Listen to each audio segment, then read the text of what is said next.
Margarida, pessoal. Obrigada. Obrigada, Lê. Bom, e é isso aí que o Ale estava falando, né? Quando a gente fala de acessibilidade, a gente acha que a gente está falando de algo que seja muito distante ali da nossa realidade. E aí, não só na hora de aplicar, mas também o que é acessibilidade para quem importa, né? Bom, então antes de começar, né, só falar um pouquinho aí. Não fiz um slide de apresentações, que acho que a maioria das pessoas me conhecem. Quem aqui nunca ouviu falar de mim? Ah, vocês vêm falar comigo depois para saber. Oh, nossa! Vocês vêm falar comigo depois para saber, mas basicamente, assim, eu tenho já 10 anos aí na área de front-end, desenvolvimento web. Hoje eu trabalho como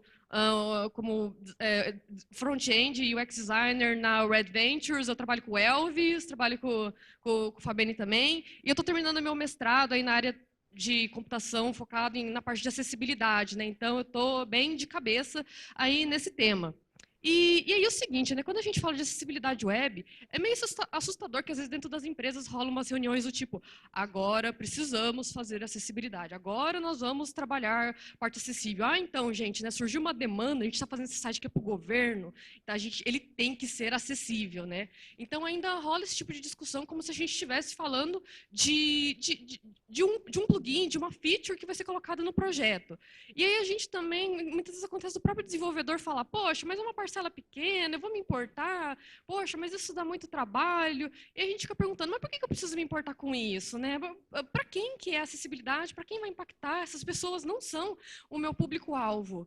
E, gente, quando a gente está falando de web é para todos. O seu site está acessível para qualquer pessoa. Ele tem que estar. A partir do momento que está online, qualquer pessoa pode acessar, consumir aquele conteúdo. Não tem essa de público-alvo. Público-alvo a gente segmenta por interesse, não por característica física, não por alguma limitação, não por alguma deficiência. Então, não tem essa história de público-alvo, uma pessoa cega não é meu público-alvo. Tá, ela não vai comprar alguma coisa no e-commerce, né? E aquilo que o Ale falou. 24% da população brasileira, então um quarto da população brasileira tem algum tipo de deficiência. Essas pessoas vão consumir o conteúdo na web assim como você. Aqui nessa sala, por exemplo, se a gente pegar por estatística, se tiver 200 pessoas, a gente tem 50 pessoas que têm algum tipo de deficiência, às vezes alguma pessoa ou alguma limitação, e às vezes alguém até não sabe, né? Por exemplo, quem tem um grau muito alto de miopia, aí a maioria das pessoas que usam óculos, vocês têm algum grau, algum nível de deficiência. Eu também, só que eu esqueci o meu óculos, né? Saí tão apressada, mas eu tenho miopia, eu tenho astigmatismo, eu tenho esse tipo de limitação. Tudo isso impacta na hora que a gente vai usar alguma coisa na web. E aí surge uma coisa assim, eu achei muito curiosa, já ouvi isso mais de uma vez. Como que eu convenço o meu chefe a me deixar fazer acessibilidade? Eu fico, what? Não, gente, não, você não faz acessibilidade, né? Ali você está projetando algo que seja acessível para todos, é o básico. Acessibilidade não é feature de projeto, é que nem usabilidade. E agora nós vamos fazer a usabilidade, agora nós vamos fazer a UX do produto. Gente, não é feature, né? Não é parte inerente ali do que você está fazendo. Na verdade, você tem que se preocupar, assim, não saber se o seu site está acessível, mas se o seu site está criando barreiras. Porque o default tem que ser que o site possa permitir que ele seja utilizado na sua máxima extensão possível por pessoas com diferentes características. Então, o que você tem que verificar é não se ele está atendendo isso, mas que barreiras ele pode estar criando, né? Você ter um olhar inverso com relação a esse aspecto. Então, e você não precisa pedir autorização.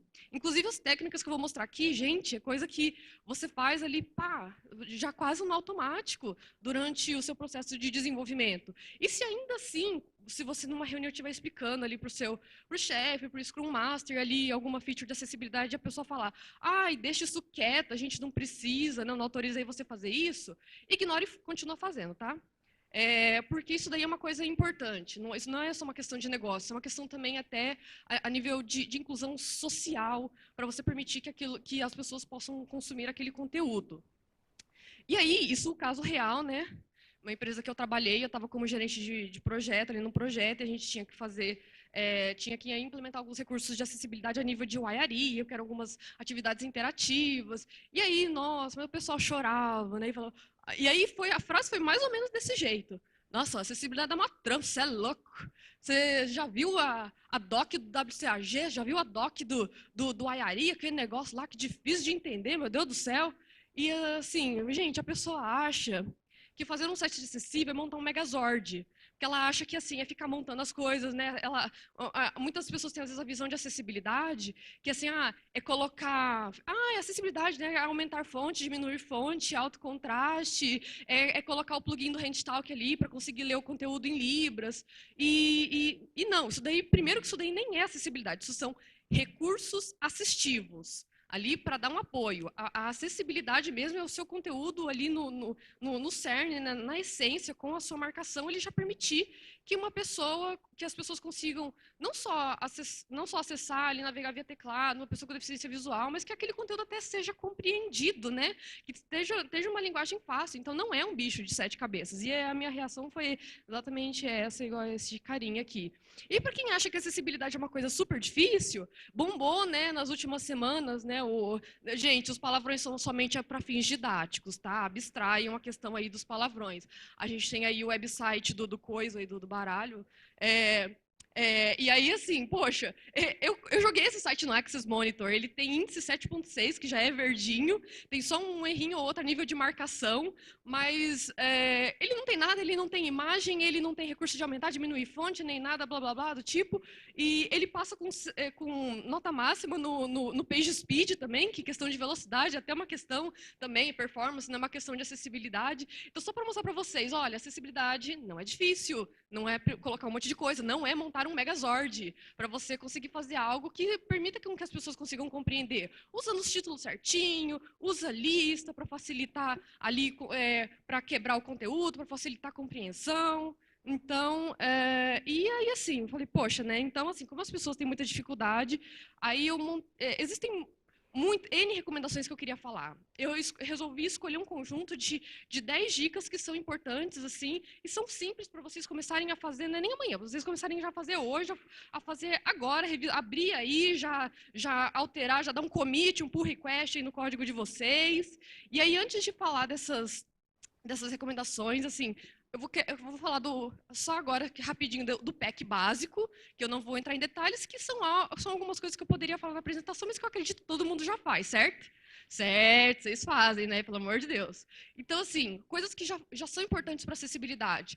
Declarar a linguagem do documento. Mas essa página aqui desse site está em português, está em inglês? Isso faz diferença para o leitor de tela. Ele vai ajustar ali a entonação, os sotaques, de acordo ali com a linguagem do documento. Tem um H1 na página declarando o título da página. A gente geralmente tende a colocar o H1 para o logo, mas é sempre mais importante. É uma boa prática que você use o H1 para delimitar o título da página mesmo em questão.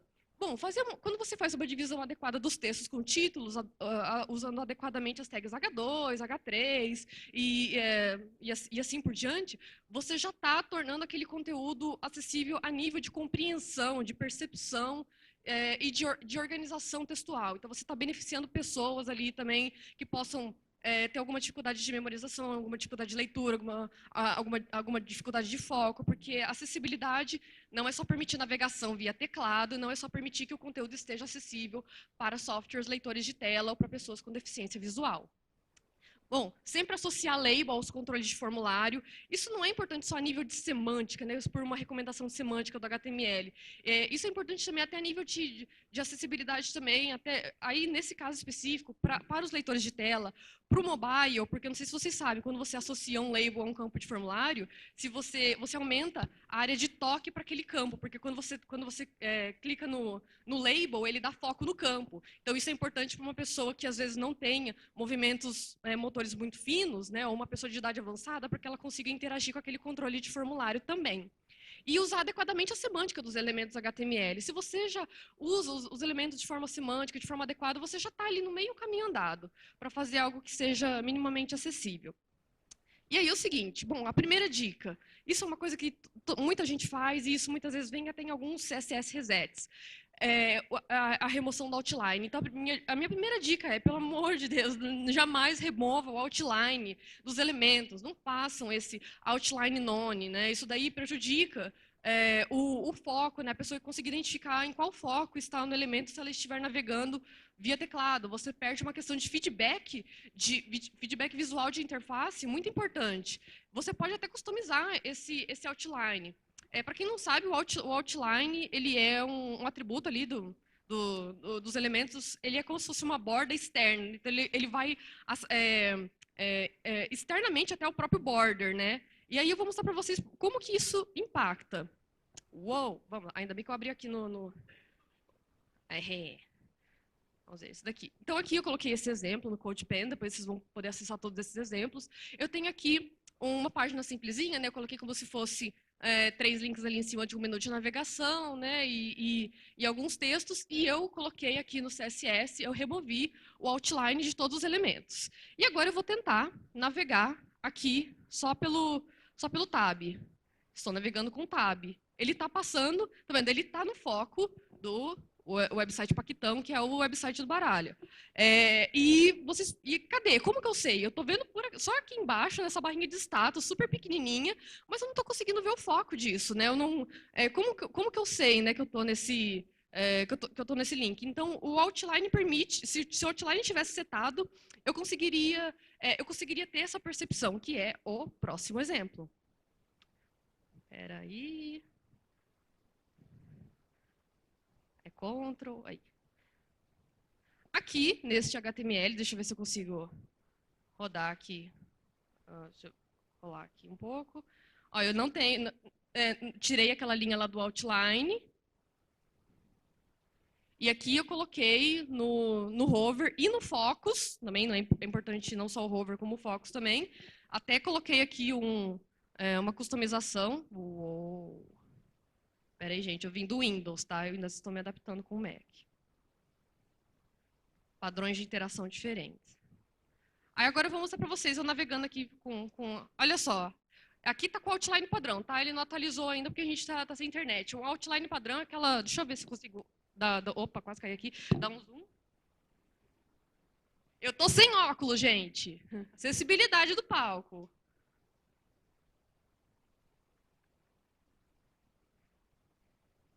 Aí, é isso mesmo.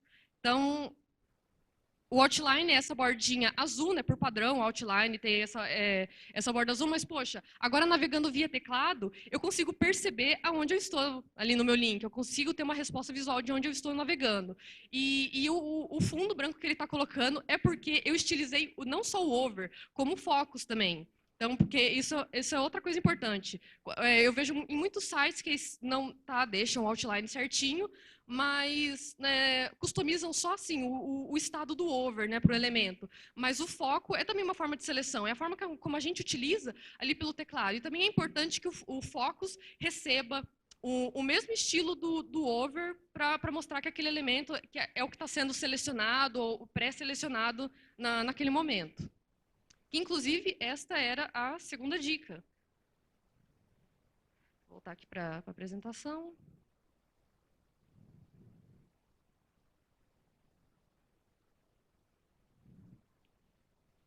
Não, é usar os CodePen que eu abri lá. E aí, essa é a segunda dica, né, que eu já até adiantei. Então, não basta estilizar o over. Sempre que vocês tiverem um elemento que tem algum estilo assim, como que vai aparecer quando eu passar o mouse sobre ele, vocês têm que lembrar de estilizar o focus também. Mesmo porque a gente tem que lembrar que em mobile a gente não tem over, né? É tudo ali, ou é importante também, muitas vezes, estilizar junto com o over e com o focus, o active, para mostrar, olha, o elemento que está selecionado naquele momento, naquele instante. E também, assim, não basta só você permitir, assim, visualmente que eu saiba, né, os links que estão sendo navegáveis ali através do foco via teclado. Muitas vezes é importante você permitir que outros elementos também possam receber foco. Você colocar, quando possível, né, algum tab index ali em parágrafos, ou estilizar como que esses elementos, como que um parágrafo, como que um título vai se comportar quando eu estiver dando foco nele, quando eu estiver clicando. Vou mostrar um exemplo aqui.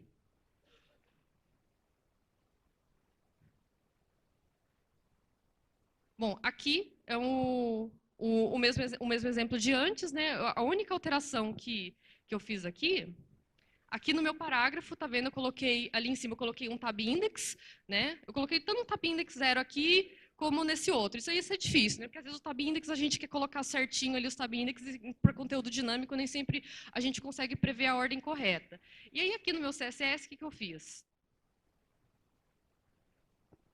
No parágrafo, quando o parágrafo tiver com foco, eu vou colocar um background cinza e eu vou colocar um outline cinza também, para mostrar, olha, é este elemento que está sendo selecionado no momento. Então, passando para cá, para o resultado. Então, olha só, agora já está com o outline estilizado, consigo ver os links. E olha só, quando eu dou um tab, eu consigo selecionar o parágrafo também. Eu sei que eu estou, neste momento, nesse parágrafo, e agora eu estou neste parágrafo. Isso é importante não somente para pessoas que estão utilizando um leitor de tela, porque permite que elas consigam também não só pular pelos links, né, através do tab, elas consigam também pular entre parágrafos ou títulos ou outros elementos que recebam foco. Isso também pode ser importante para alguma pessoa que tem alguma limitação cognitiva ou de aprendizagem, como, por exemplo, na dislexia, onde as pessoas têm, às vezes, pode ter alguma dificuldade de foco, de leitura, de atenção, e você estilizar, mostrando assim, olha, este parágrafo que está com foco neste momento, é esse o conteúdo, pode permitir que você guie a atenção da pessoa para esse elemento e que ela não se perca, né, no fluxo ali de conteúdo da página. Vamos lá.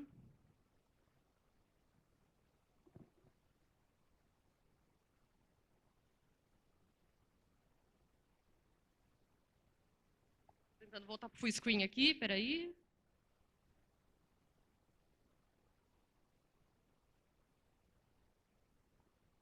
Aí. Bom, então vamos lá. Quarta dica. Textos capitalizados ou em caixa alta.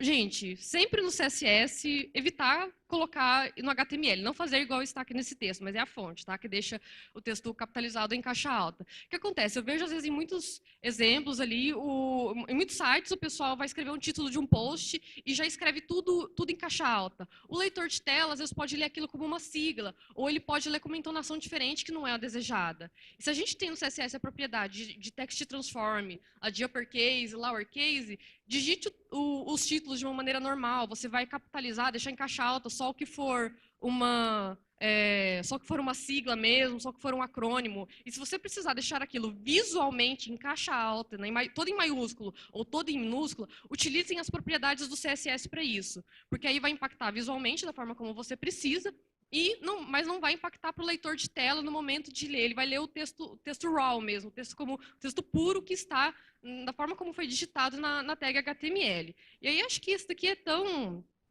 simples que aí eu acho que a gente nem precisa mostrar um exemplo, né? E aí o seguinte, aí outra coisa importante também, que até o Reinaldo vai falar mais tarde, toda imagem precisa ter o atributo alt declarado. Então você precisa prover texto alternativo para imagens que estejam no conteúdo. Tá lá numa tag IMG, tá lá num figure, aquilo lá precisa ter um texto alternativo para falar assim, olha, essa imagem que deveria carregar, ou essa imagem significa isso.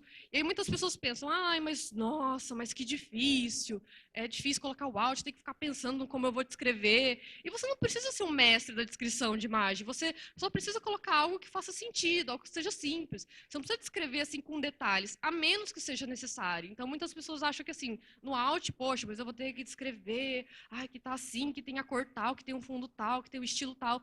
Não, isso daí vai depender da imagem que você está utilizando e se isso faz sentido ou não dentro dali do conteúdo da página. E aí, por exemplo, um exemplo simples. Sim, eu perdi tempo para fazer uma montagem do Reinaldo Ferraz como Obi-Wan Kenobi. A gente tem aqui uma imagem, desculpa, Reinaldo, que ele até vai falar sobre esse assunto do alt mais tarde, a gente não vou entrar muito em detalhes. Mas aqui, se a gente tiver, por exemplo, uma imagem aqui, essa imagem aqui do Reinaldo, no meu alt eu coloquei Reinaldo Ferraz vestido como Obi-Wan Kenobi. Isso, olha só, um texto simples, descritivo, e é suficiente para falar o que essa imagem significa. Isso vai ser importante não só para leitores de tela, isso vai ser importante para nível de SEO, para indexação dessa imagem. Isso vai ser importante se em algum momento der um problema na internet, perder a conexão, essa imagem não carregar, e aí no placeholder que fica lá da imagem, né, ali com o xizinho, vai aparecer o alt. Então, eu sei que era esta imagem que deveria estar carregando aqui nesse local. Se for no e-mail marketing também, até o alt é útil para isso. Você não carregar as imagens, você sabe as imagens também que deveriam estar carregando e até o conteúdo. E você pode até usar o alt como um fallback, mas não vou entrar nesse assunto, que esse assunto é do Reinaldo. Aí a sexta dica, marque o início do conteúdo e insira o link para pular para ele. Vocês já devem ter visto em alguns sites, assim, aqueles links, né? Skip to content, pular para conteúdo. Esse link é muito importante porque, pensa, se você tiver um site com um menu de navegação gigantesco, tipo um e-commerce, e ainda conteúdo relacionado, e vários links que tenham que ser navegados via teclado até você conseguir chegar no conteúdo, você acaba aumentando muito o esforço, né? Vira um esforço muito repetitivo para a pessoa conseguir navegar até chegar no conteúdo que ela precisa consumir mesmo ali na página. E o skip to content permite justamente que, assim, olha, você não quer ver a navegação, pode pular direto para o texto, pode tirar direto para o conteúdo principal da página. E é recomendável que esse link seja o primeiro link da página. Então, a primeira coisa que a pessoa, a hora que ela der tab, ela vai passar por esse link pular para conteúdo. E aqui, só um exemplozinho para elucidar. Aqui eu tenho, de novo, né, aqui aquele mesmo exemplo, só coloquei mais alguns links. E reparem que no começo eu tenho ali um link pular navegação. E do lado aqui no HTML, eu tenho esse link tem um ID, ele tem o href dele, né? Na verdade, o caminho dele é uma âncora simples. Ele vai para a âncora que está marcado com o ID content, que é, deixa eu ver aqui, deixa eu fechar aqui o JavaScript que eu não estou usando.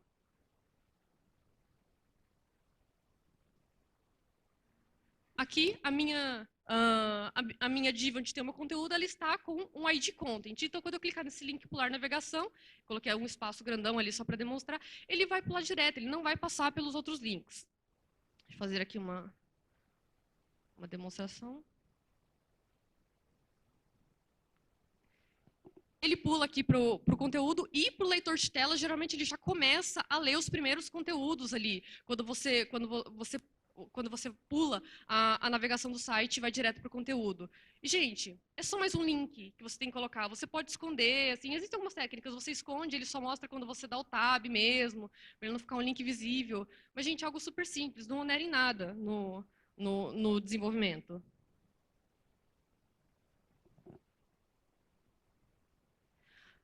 Marcar sessões de conteúdo com as landmark roles é algo que também não dá trabalho. As landmark roles do iArea, elas falam o que significa determinadas partes de um conteúdo, né? Então, isso ajuda o leitor de tela a falar, olha, isso é o cabeçalho da página, esse daqui é um widget de busca, isso daqui são meta-informações da página. E alguns leitores de tela possuem até atalhos para pular por essas landmark roles. E é só mais um atributo que eu vou colocar nas minhas tags. Leva menos tempo para eu colocar uma role do iArea do que muitas vezes eu pensar no ID ou na classe que eu vou estar colocando naquele elemento que também é um atributo. E aí, por exemplo, aqui no meu header, a gente geralmente usa a role banner, que o banner significa assim, uma área que ocupa toda a largura do site, que vai ter informações como logo e algumas informações de navegação. O nav, eu coloquei o role navigation para falar, olha, esse aqui é o menu de navegação do site, é onde vão ser encontrados os links para navegar entre o restante do conteúdo da página. Esse role complementary é para um conteúdo adicional que não esteja necessariamente relacionado com o conteúdo principal da página. Um formulário pode ser só um formulário de contato ou pode ser uma busca. Como que eu identifico isso para a pessoa que está navegando por um leitor de tela, para uma pessoa com deficiência visual? Ela tem essa role, né? Search, então a role define um papel para um determinado trecho de conteúdo ali da página. E assim por diante. E aí, clique aqui para links, né? A gente ainda vê muito isso. Clique aqui para fazer isso, clique aqui para fazer aquilo. E, gente, não, e eu vou mostrar para vocês por quê. Imagina que a gente tem esse texto aqui, e aí tem aqui, ó. Temos um conteúdo muito importante para disponibilizar para você. Então, clique aqui, o link, para fazer o download do PDF. Se você ainda não é cadastrado, clique aqui para fazer o cadastro. Perdeu sua senha? Clique aqui para recuperar. Às vezes, se uma pessoa que estiver navegando com leitor de tela e ela tem deficiência visual e ela estiver primeiro querendo fazer uma varredura pelos links da página, o que ela vai encontrar é isso. Link, clique aqui. Link, clique aqui. Link, clique aqui. Então, assim, gente, não faz sentido.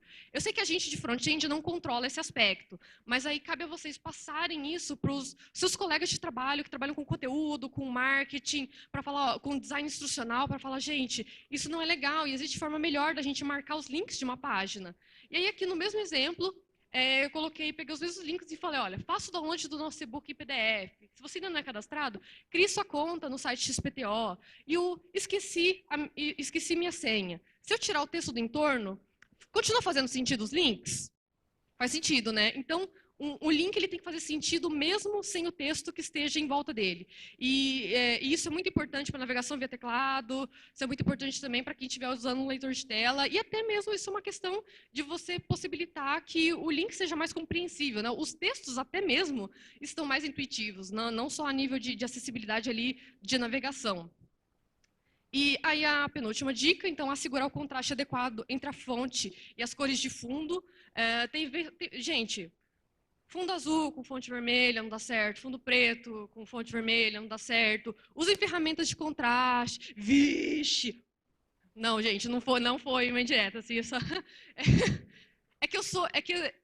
eu costumo me denominar a maníaca do contraste, né? Eu sempre, justamente porque eu não enxergo direito, então, assim, o contraste é importante não só para pessoas que têm algum nível de daltonismo, mas, assim, poxa, para permitir que mesmo que o conteúdo seja mais facilmente distinguível, né? Até para você auxiliar mesmo a ter foco e atenção ali no conteúdo. Então, usem ferramentas de contraste, não associem informações somente a cores. E aí tem uma outra questão que muita gente não pensa.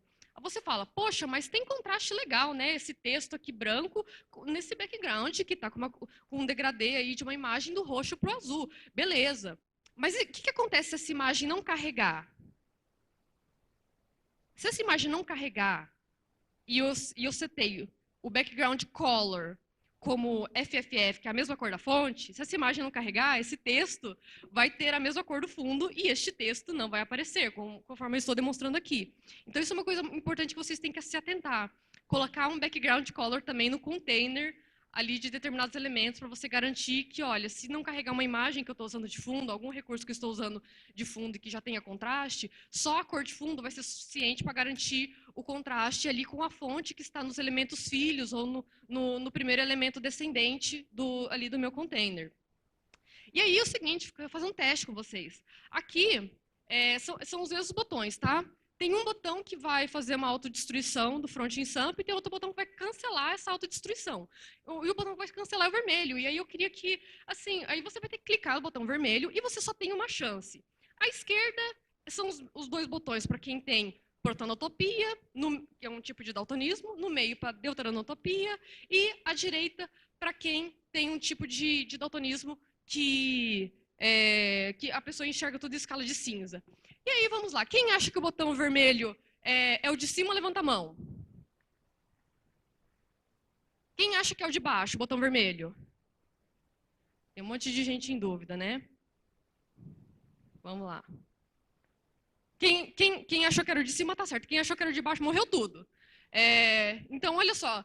Quando você associa informações somente a cores, né, você tá podendo excluir uma grande parcela de pessoas. Gente, tem muita gente que tem daltonismo, né? E não só assim, se alguma coisa não carregar também, é importante que você tenha representações redundantes. Ficou muito mais fácil agora que eu estou falando o que é cancelar e o que é autorizar aqui a minha autodestruição? Então, assim, associar somente uma informação com cores, somente com imagem, somente com texto, é algo que pode ser um pouco perigoso. É importante, muitas vezes, que a gente associe de múltiplas formas uma mesma informação. E aí a última dica é, teste o seu site com CSS JavaScript desabilitado. Faça o seu website virar um website do coisa lá, só para você conseguir testar. Se o seu site estiver bem estruturado, ele estiver acessível, sem JavaScript, sem CSS, você vai conseguir navegar, os links vão fazer sentido, os títulos vão fazer sentido. Então, a melhor forma de você testar se o site está acessível é desabilitar esses recursos. E aí o bônus, né? Considere diferentes contextos de uso. Você tem pessoas com baixa visão, com daltonismo, com deficiência, com limitações cognitivas, neuronais ou de aprendizagem, limitações da idade também. A idade traz algumas características, dificuldade motora, algumas dificuldades de visão também. E aí, para fechar, né? Então, permitir que o seu site seja minimamente acessível não leva tempo. Vocês viram que as técnicas ali que eu apresentei são simples e não consomem orçamento do projeto. E quando você tem que fazer isso? Quando tem que começar a pensar em acessibilidade? Desde o começo. A maioria não começa a pensar em performance no meio do site. Você começa a pensar em performance, você começa a pensar em desempenho, em versão mobile, em layout responsivo, desde o começo. Por que não pensar na acessibilidade? E muita gente fala que às vezes é difícil mesmo porque já teve uma experiência. é difícil quando o processo não está sendo feito de forma adequada. Então, aí realmente fica custoso. E aí eu espero que... Aí tem alguns links para vocês saberem mais. E eu espero que com essa palestra, mais um mito tenha sido derrubado acerca da acessibilidade. E, pessoal, muito obrigada aí.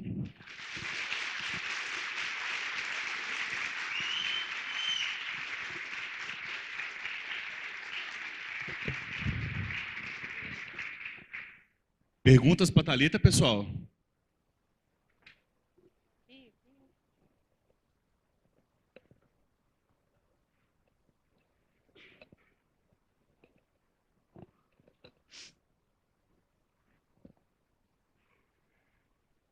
Thalita, me Oi. conta um negócio. Qual Sim. foi a coisa mais bizarra que você já viu sobre acessibilidade web? Tipo, estou fazendo acessibilidade. Alô? Olha, as pessoas usarem o Ayaria de uma forma que eu falei, não faz nenhum sentido. Então, assim, pega um elemento que é para arrastar e soltar e coloca atributo que é de uma outra coisa. Isso daí, assim, apesar do Ayaria ser bizarro, eu achei... Ser bizarro, não. O Ayaria ser um pouco complexo, né? O Ayaria ser muito legal. Eu gosto de Ayaria, gente, só troquei aqui, calma. Sou meio Dory, assim, então eu fico um pouco perdido. Mas, assim, algumas coisas bizarras e as pessoas falarem assim, eu não preciso fazer isso porque essas pessoas não são meu público-alvo, essas pessoas não vão usar. Ou contraste, eu falo, gente, contraste é uma coisa que, assim, você olha, você consegue ler isso daqui? Então, por que você fez dessa forma, né? Então, eu acho que as coisas mais bizarras que eu já vi, assim, as pessoas... ou fazer algo que dizem que é acessível e, no fim das contas, assim, você não consegue nem ao menos carregar, navegar minimamente ali via teclado. Assim, tem muitas outras bizarrices também. Alguma pergunta? Tem mais algum tempo? Oi. Primeiramente, bom dia de novo. Bom dia. E queria te agradecer por ter tirado um preconceito da minha vida, então você me tornou uma pessoa melhor a partir de agora. Ai, que bom. Vou começar a tentar aplicar essas questões aí.